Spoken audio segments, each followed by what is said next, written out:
Good morning students, welcome to the channel current affairs updated. This is Akanksha और आज के session में हम डिस्कस करेंगे 15 दिसंबर की इम्पॉर्टेंट करंट अफेयर्स। लेक्चर काफ़ी इंपॉर्टेंट होगा आपके सभी एग्जाम के पॉइंट ऑफ व्यू से, तो उसको एंड तक ज़रूर देखना है। इसके अलावा जितने भी आपके इंपॉर्टेंट क्वेश्चन बनते हैं 15 दिसंबर से, उन सभी को हम कवर करेंगे आज के इस लेक्चर में। इसके अलावा 12 मंथ का जो कंटेंट है हमारा करंट अफेयर्स का, जिसमें आपको जनवरी से लेकर दिसंबर 2025 का पूरा कंटेंट यहाँ पर मिलेगा एमसीक्यू फॉर्मेट में, जिसमें आपको 3000+ क्वेश्चंस यहाँ पे मिलेंगे और इसके लिए आपको व्हाट्सअप करना है 8815306208 पर। साथ ही में जो एप्लीकेशन है देवाशीष क्लासेस, आप इसको भी इंस्टॉल कर सकते हो। जैसे ही आप इस एप्लीकेशन को इंस्टॉल करोगे तो आपको हमारे इस एप्लीकेशन पर जितने भी हमारे लेटेस्ट कोर्सेज हैं, साथ ही में जो पीडीएफ हैं एंड जो भी हमारी लेटेस्ट ई बुक्स हैं, वो आपको यहाँ पे अवेलेबल हो जाएंगी। तो अब शुरू करते हैं लेक्चर को एंड डिस्कस करते हैं हमारा फर्स्ट क्वेश्चन। लेकिन उससे पहले हम करेंगे लास्ट क्लास का रिविजन। तो लास्ट क्लास में हम लोगों ने देखा था कि first indigenous hydrogen fuel cell vessel, इसको लॉन्च किया है अपने देश भारत ने। फेडरेशन इक्वेस्ट्री इंटरनेशनल के एशियन इक्वेस्ट्रियन चैंपियनशिप 2025 में इंडिया का स्थान है 3rd नंबर पर, यानी कि मेडल टैली में इंडिया है 3rd नंबर पे। फिर ग्लो कैस 9 करके बात करें, क्रिस्पर प्रोटीन है जो कि जीन एडिटिंग के दौरान में यहाँ पे ग्लो करता है। इसको डेवलप किया है बोस इंस्टीट्यूट कोलकाता ने। यूनिसेफ का फाउंडेशन डे ये मना है 11 दिसंबर। International universal health coverage day 2025 ये मना है 12 दिसंबर। बीएमडब्ल्यू के सीईओ ये बने हैं मिलन नडलजोकोविच। इसके अलावा बात करें India first zero emission electric truck project, इसको अनवील किया है सरबरन सोनवाल ने। अभी Vigyanika that is science literature festival 2025, इसको ऑर्गेनाइज किया है न्यू दिल्ली में। फिर बात करें सुजलम भारत ऐप की, जो कि अभी रूरल वाटर मैनेजमेंट को इम्प्रूव करने के लिए लॉन्च किया है। इसको यहाँ पे लॉन्च किया सीआर पाटिल ने। Global bank of the year 2025 by the banker, ये यहाँ पे नामित किया गया डीबीएस को, जिसका हेडक्वार्टर आपको सिंगापुर में देखने के लिए मिलेगा। इंटरनेशनल डे ऑफ न्यूट्रलिटी 2025 ये मना है 12 दिसंबर को। एंड साथ ही में महाक्राइम ओएस एआई करके अगर हम बात करें, तो इसने अभी पार्टनरशिप की है माइक्रोसॉफ्ट के साथ में महाराष्ट्र ने, इस पूरे एआई को यहाँ पे लॉन्च करने के लिए। तो महाराष्ट्र ने माइक्रोसॉफ्ट के साथ में मिलके ये जो महाक्राइम ओएस एआई है, इसको यहाँ पे लॉन्च किया है। तो ये है आपका लास्ट क्लास का रिवीजन जो हमने यहाँ पे किया है। अब हम करेंगे आज की क्लास की शुरुआत। तो फर्स्ट क्वेश्चन होगा नेशनल एनर्जी कंजर्वेशन डे 2025 की कौन सी डेट को हम लोग सेलिब्रेट करते हैं। तो अगर हम बात करें नेशनल एनर्जी कंजर्वेशन डे 2025 की, तो ये हर साल बनता है 14 दिसंबर को, यानी कि ऑप्शन नंबर जो सी है वो आप लोगों को ध्यान रखना है। तो हर साल 14 दिसंबर को नेशनल एनर्जी कंजर्वेशन डे यहाँ पे मनाया जाता है। एंड इसका पर्पस क्या है? इसका पर्पस है to spread awareness about the importance of energy efficiency and conservation. और ये डे एनकरेज करता है सिटीजन्स को, स्पेशली जो स्टूडेंट्स एंड जो यूथ है, to understand how savings energy today ensure a sustainable and secure future. तो बात करें नेशनल एनर्जी कंजर्वेशन डे की, तो कब बनता है? 14 दिसंबर को। अब इसके अलावा कुछ इंपॉर्टेंट डेज जो हम ऑलरेडी डिस्कस कर चुके हैं, अगर हम उसका रिकैप करें, तो 1 दिसंबर को हमने डिस्कस किया था वर्ल्ड्स एड्स डे के बारे में। 2 दिसंबर की बात करें, national pollution control day, international day for the abolition of slavery, and उसके बाद वर्ल्ड कंप्यूटर लिटरेसी डे। 3 दिसंबर की बात करें तो international day of person with disability. 5 दिसंबर को मना है वर्ल्ड सॉइल डे। 6 दिसंबर है महापरिनिर्वाण दिवस। 7 दिसंबर में है आर्म्ड फोर्सेस फ्लैग डे, साथ ही में इंटरनेशनल सिविल एविएशन डे। 10 दिसंबर को मना है वर्ल्ड ह्यूमन राइट डे। 11 दिसंबर को मना है इंटरनेशनल माउंटेन डे। और 12 दिसंबर को मना है इंटरनेशनल डे ऑफ न्यूट्रलिटी, साथ ही में international universal health coverage day. Right, next आपका क्वेश्चन होगा project sun catcher is an initiative of which organization. तो किस ऑर्गेनाइजेशन का यहाँ पे ये पूरा इनिशिएटिव है प्रोजेक्ट सन कैचर?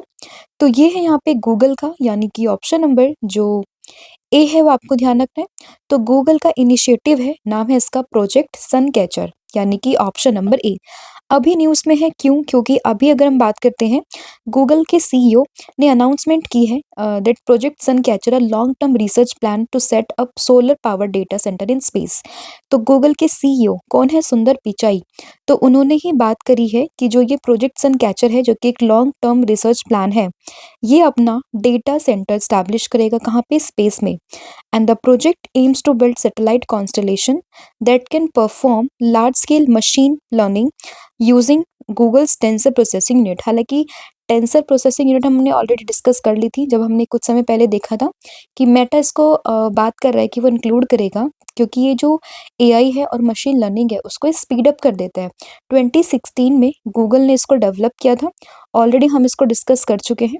तो ये वापस से यहाँ पे न्यूज़ में आ चुकी है और ये जो पूरा अनाउंसमेंट हुआ है कि प्रोजेक्ट सन कैचर का एक जो ये लॉन्ग टर्म रिसर्च प्लान है, ये अपना सोलर पावर डेटा सेंटर को स्टैब्लिश करेगा स्पेस में। तो इसलिए आपको ये यहाँ पे ध्यान रखना है। नेक्स्ट क्वेश्चन होगा, उससे पहले गूगल की बात करें। फॉर्मेशन होती है 1998 में। फाउंडर है इसके लैरी पेज और सर्जरी ब्रिन। हेडक्वार्टर है इसका कैलिफोर्निया यूएसए में और सीईओ ये है सुंदर Pichai. Next question. The Mars Atmosphere and Volatile Evolution, that is MAVEN mission, is a project of which space agency? तो किस स्पेस एजेंसी का ये पूरा मिशन है? That is MAVEN, the Mars atmosphere and volatile evolution. तो ये यहाँ पे मिशन होगा अमेरिका की स्पेस एजेंसी नासा का, यानी कि national aeronautics and space administration. तो इसमें ऑप्शन नंबर जो ए है वो आपको ध्यान रखना है। तो मैवन मिशन की बात करें, किसका इनिशिएटिव होगा? ये नासा का, राइट। एंड इसमें है क्या? तो देखिए, अभी ये न्यूज़ में, हालांकि ऑलरेडी जो है इसको अनाउंस मतलब ये लॉन्च हो चुका था, बट वापस से न्यूज़ में आ चुका है। न्यूज़ में आने का पर्पस क्या है तो वो हम जानेंगे। तो देखिए, NASA has lost contact with its MAVEN spacecraft which has been orbiting Mars since 2014। तो अभी क्या हुआ है कि जो नासा का ये पूरा एक मिशन है, that is Mars atmospheric and volatile evolution, ये अभी अपना जो एक कॉन्टैक्ट है उसके साथ में, ये मतलब नासा का और मैवन का जो कॉन्टैक्ट है वो यहाँ पे टूट चुका है। उसमें मतलब वो लॉस्ट हो गया, जिसकी वजह से यहाँ पे जो दोनों के बीच में कनेक्टिविटी थी वो खत्म हुई है फिलहाल, ठीक है। एंड ये जो पूरा ऑपरेशन है मैवन, तो ये मार्स को, और जो ये मार्स हमारा एक प्लैनेट है उसको ये ऑर्बिट करा था 2014 से, और अभी 2025 में इसका जो ये कनेक्शन है वो वहाँ से टूट चुका है, ठीक है। तो मैवन की बात करें, MAVEN stopped communications after its went being behind Mars and NASA received only silence when its reappeared. तो ये जो स्पेस क्राफ्ट था वो 2013 में इसको लॉन्च किया गया था, and the first mission was dedicated to studying the Martian upper atmosphere and its interaction with the solar winds। ठीक है, तो याद रहेगा कि पर्पस था इसका किस चीज़ को लेके, कि जो मार्स का पूरा एटमॉस्फेयर, उसकी जो सोलर विंड्स है उसको वहाँ पे डिस्कस करना, उसको वहाँ पे समझना, ठीक है। और 2014 में ये मार्स को उसने ऑर्बिट करना स्टार्ट किया था, बट अभी रिसेंटली इसने अपना कनेक्शन वहाँ से लॉस्ट कर दिया, इसलिए ये पूरा का पूरा जो मिशन है वो न्यूज़ में आ चुका है। तो ये आपको ध्यान रखना है, एंड इसकी फुल फॉर्म भी आपको ध्यान रखनी है, that is Mars atmosphere and volatile evolution, right. Next question होगा, that which Indian female wrestler recently announced her return from retirement. तो अभी अगर हम बात करें विनेश फोगाट की, जो ऑलरेडी रेसलिंग से अपना रिटायरमेंट अनाउंसमेंट कर चुकी थी, बट वापस से अब ये इन्होंने अपना रिटायरमेंट यहाँ पे वापस ले लिया है। तो इसमें आपको आंसर ध्यान रखना है किसका? विनेश फोगाट का, यानी कि ऑप्शन नंबर जो बी है वो आपको ध्यान रखना है। तो इंडियन रेसलर है Vinesh Phogat has announced her return to competitive wrestling after briefly retiring following her disqualification at the Paris Olympic 2024। तो पेरिस ओलंपिक 2024 के बाद में इन्होंने अपना बेसिकली रिटायरमेंट ले लिया था, बट अभी इन्होंने अपना रिटायरमेंट यहाँ पे वापस ले लिया है। नाम क्या है? विनेश फोगाट। कौन से स्पोर्ट से बिलोंग करती है? She is from wrestling. Next question से पहले कुछ स्पोर्ट्स इवेंट को डिस्कस कर लेते हैं। जैसे कि अगर हम बात करें एशियन इक्वेस्ट्रियन चैंपियनशिप में इंडिया थर्ड नंबर पर आता है। जसप्रीत बुमराह ये बने हैं first Indian bowler ever to take 100 wickets in all 3 international format, यानी कि टेस्ट, ओडीआई और T20 इंटरनेशनल, तीनों ही फॉर्मेट में 100 विकेट लेने वाले पहले इंडियन बॉलर ये यहाँ पे बन चुके हैं जसप्रीत बुमराह। फिर बात करें जेरूसलम मास्टर्स की, तो इस टाइटल को जीता अर्जुन एरिगेसी ने, किसको हराकर? यहाँ पे विश्वनाथन आनंद को हराकर। खेलो इंडिया यूनिवर्सिटी गेम की बात करें तो इसको जीता है, इसमें टॉप किया है चंडीगढ़ यूनिवर्सिटी ने। ये पूरा इवेंट हो रहा था राजस्थान में। पीएनबी की पहली फीमेल ब्रांड एम्बेसडर बनी है कौन? Harmanpreet Kaur. Emerging professional sports event of the year ये चुनी गई है archery premier league. World athlete of the year in the men's category तो ये बने आर्मिन डुप्लेंटिस जो कि बिलोंग करते हैं स्वीडन से। एंड इनका जो स्पोर्ट है यहाँ पे वो है कौन सा? ये है मतलब एक पोल वॉल्ट से बिलोंग करते हैं। और विमेन कैटेगरी में जो सिडनी मैकलोन लेवरॉन है जो कि बिलोंग करती है यूएसए से, तो ये यहाँ पे world athlete of the year बनी है। वर्ल्ड किस एशिया कंपटीशन की बात करें तो इसमें इंडिया आता है 8 नंबर पर और पहली बार इंडिया ने इसमें डेब्यू किया है। और ये पूरा टूर्नामेंट हो रहा था चाइनीज ताइपे में। फिर बात करें CNN news 18 Indian of the year तो ये अवार्ड मिला है आईसीसी के चेयरमैन जय शाह को। नेक्स्ट आपका क्वेश्चन होगा, the ministry of micro small and medium enterprises has teamed up with home to strengthen the market access for PM Vishwakarma artisan. तो PM Vishwakarma scheme के बारे में हम सभी जानते हैं, तो उसी को यहाँ पे स्ट्रेंथन करने के लिए एमएसएमई ने किसके साथ में टाई अप किया है? तो ये किया है माइक्रोसॉफ्ट के साथ, सॉरी अमेजन के साथ में। तो इसमें ऑप्शन नंबर जो डी है वो आपको ध्यान रखना है। तो अभी टाई अप हुआ है MSME with the Amazon seller. ठीक है, तो उसमें ऑप्शन नंबर जो डी है वो आपको ध्यान रखना है।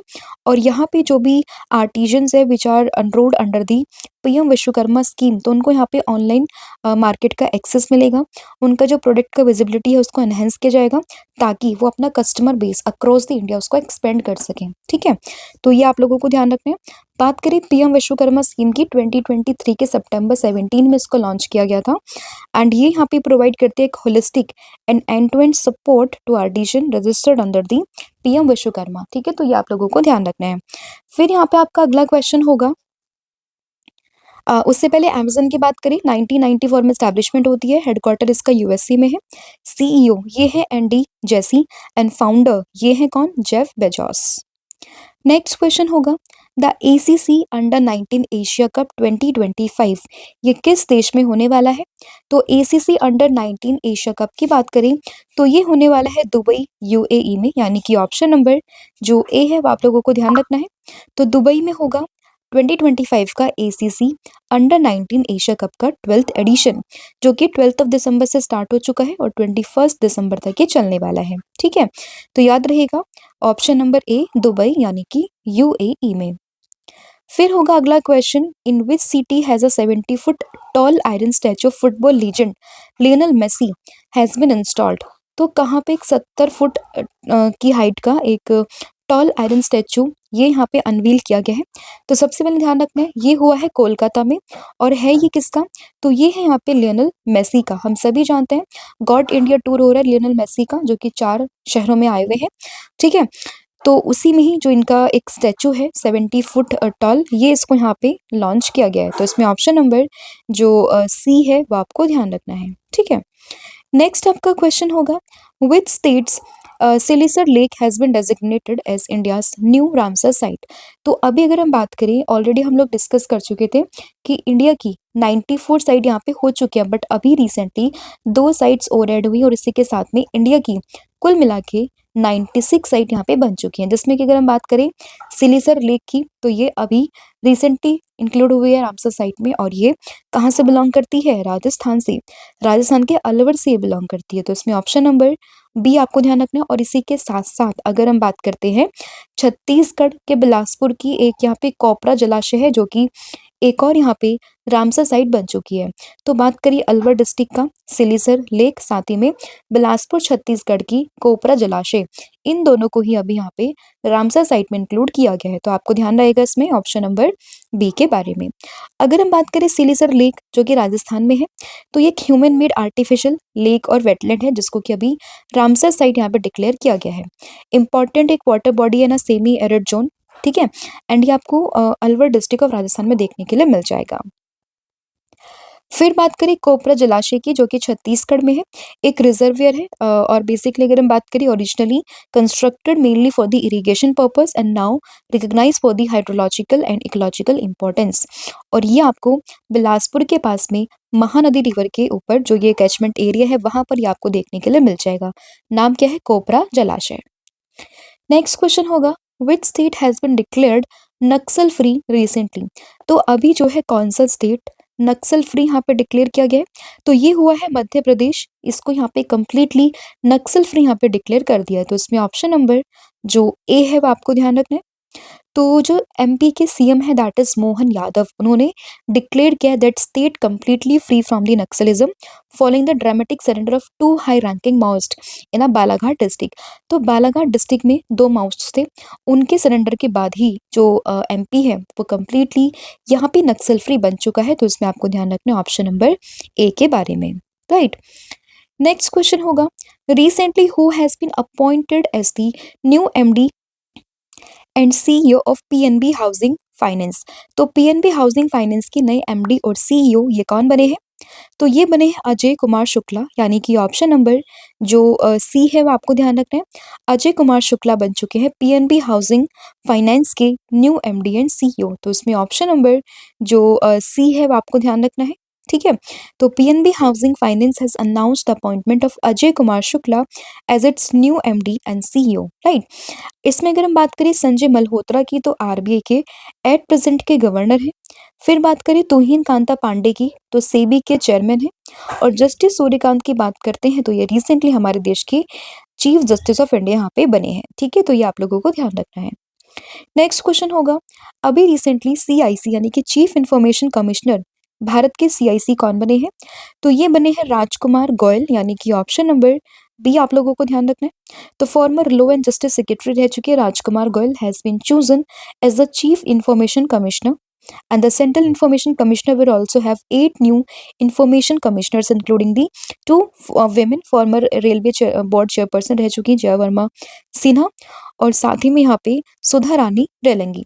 तो अभी अगर हम बात करें सीआईसी कौन बन चुके हैं, तो ये बन चुके हैं राजकुमार गोयल, ठीक है। तो ये आप लोगों को ध्यान रखना है। फिर यहाँ पे अगला क्वेश्चन होगा, in which of the following countries will the Commonwealth kho kho championship 2026 will be held. तो अगर हम बात करें कॉमनवेल्थ खो खो चैंपियनशिप 2026 की, तो इसको होस्ट करेगा अपना देश भारत, यानी कि इंडिया। तो इसमें ऑप्शन नंबर जो ए है वो आपको ध्यान रखना है। तो अगले साल होने वाले मार्च से, यानी कि 9th ऑफ मार्च से स्टार्ट होगा, तो उसी पूरे इवेंट को होस्ट करेगा India. That is option number जो ए है वो आप लोगों को ध्यान रखना है। 16 मैन एंड 16 वुमेन्स टीम यहाँ पे पार्टिसिपेट करेंगी, तो वो आप लोगों को ध्यान रखना है। तो ये था आपका पूरा कंटेंट जो हम लोगों ने यहाँ पे डिस्कस कर लिया। आई होप आपको सभी क्वेश्चंस यहाँ पे समझ में आए होंगे। स्टिल अगर किसी भी क्वेश्चन में कोई भी आपको डाउट रहे तो आप मुझे कमेंट करके भी बता सकते हो। कोई भी क्वेरी हो, कोई भी प्रॉब्लम हो, किसी भी क्वेश्चन को समझने में या उसको याद करने में कोई भी प्रॉब्लम हो तो आप मुझे कमेंट करके बता सकते हो, या फिर हमें मुझे जो टेलीग्राम है वहाँ पर भी मैसेज कर सकते हो, राइट। अब पूरी क्लास को ओवरव्यू यहाँ पे कर लेते हैं। बात करें नेशनल एनर्जी कंजर्वेशन डे की, जो कि मनता है 14th ऑफ दिसंबर को हर साल। प्रोजेक्ट सनकैचर की बात करें, गूगल का ये पूरा प्रोजेक्ट है जो कि अभी बात कर रहा है कि वो स्पेस में अपना एक यहाँ पे जो है डेटाबेस ओपन करेगा स्पेस में, तो इसलिए ये पूरा का पूरा जो प्रोजेक्ट है वो न्यूज़ में आ चुका है। फिर अगर हम बात करें Mars atmosphere and volatile evolution mission की, यानी कि मैवन की, तो ये नासा का एक मिशन था जिसने कि रिसेंटली अपना जो कनेक्शन है विद द मैवन मिशन, इसको यहाँ पे लॉन्च कर दिया है। 2014 से ये मार्स को यहाँ पे ऑर्बिट कर रहा है। तो ध्यान रखिएगा मैवन मिशन इसकी फुल फॉर्म, एंड किसका मिशन होगा ये? नासा का। विनेश फोगाट की बात करें तो इसने अभी इन्होंने रिसेंटली जो है रिटायरमेंट से वापसी ले ली है, तो ध्यान रखना है आपको विनेश फोगाट का नाम। अमेज़न की बात करें न्यूज़ में है, क्योंकि अभी अमेज़न ने बात करी है एमएसएमई के साथ में एक टाई अप करने की, ताकि जो पीएम विश्वकर्मा के आर्टिजन है उसको ये स्ट्रेंथन कर सके। एसीसी अंडर 19 एशिया कप की बात करें, कहाँ पर हो रहे हैं ये हो रहे हैं यूएई के दुबई में। 70 foot tall iron statue of football legend Lionel Messi ये अनवील हुआ है कोलकाता में। सिलेसर लेक की बात करें, राजस्थान के अलवर से बिलोंग करती है, और इसको रिसेंटली अभी इंडिया का रामसर साइट डिक्लेयर की गई है। इसके साथ साथ अगर हम बात करें छत्तीसगढ़ का जो कोपरा जलाशय है उसको भी यहाँ पे शामिल किया गया। इसी के साथ में इंडिया में कुल मिला के 96 रामसर साइट यहाँ पे हो चुकी हैं। फिर अगर हम बात करते हैं नक्सल फ्री स्टेट की, तो ये मध्य प्रदेश अभी रिसेंटली यहाँ पे कंप्लीट नक्सल फ्री स्टेट बन चुका है। एमडी एंड सीईओ कौन बने हैं पीएनबी हाउसिंग बैंक के, सॉरी हाउसिंग फाइनेंस के, तो ये बने हैं Ajay Kumar Shukla. CIC of India ये कौन बने हैं? तो ये बने हैं फिलहाल राजकुमार गोयल। और खो खो चैंपियनशिप 2026 ये होस्ट करेगा भारत मार्च में, ठीक है? मार्च 2026 में। तो ये पूरा कंटेंट आपको यहाँ पे ध्यान रखना है। पूरा ओवरव्यू हमने ले लिया। बाकी कल का जो वीकली सेशन था वहाँ मैंने आप लोगों से पूछा था कि रेनबो वाटर स्नेक को कहाँ स्पॉट किया गया यूपी में। तो ये हुआ है यूपी के दुधवा टाइगर रिजर्व में। और आज आप लोगों को बताना है मुझे कमेंट करके कि वर्ल्ड बुक ऑफ रिकॉर्ड में किस स्टेट के सीएम ने यहाँ पे 10वीं बार ऑथ लेने के उसमें अपना नाम दर्ज करवाया है। तो उनका नाम क्या है, किस स्टेट के हैं, अभी रिसेंटली इलेक्शन हुए थे, ठीक है? तो ये आप लोगों ने मुझे कमेंट करके बताना है। इसके अलावा 11 मंथ का जो कंटेंट है टॉपिक वाइज आप इसको भी परचेज कर सकते हो। आपको सभी टॉपिक्स यहाँ पे मिलेंगे, जिसके लिए आपको यहाँ पे व्हाट्सअप करना है 8815306208 पर। साथ ही में कॉम्बो ऑफर जो है जिसमें आपको यहाँ पे current affair starting GK plus 1000 MCQ series यहाँ पे मिल जाएगी। आप इसको भी अवेल कर सकते हो। इसके लिए भी अगेन आपको व्हाट्सअप ही करना है। एंड साथ ही में जो भी हमारे लेटेस्ट कोर्सेज है उन सभी पर 40% का ऑफ भी चल रहा है। तो आप 1,000,040 का कोड का इस्तेमाल करके हाँ ये सभी कोर्सेज को यहाँ पे अवेल कर सकते हो। So thank you so much, have a good day, wish all the very best. जय हिंद, जय भारत, जय जगन्नाथ। Thank you.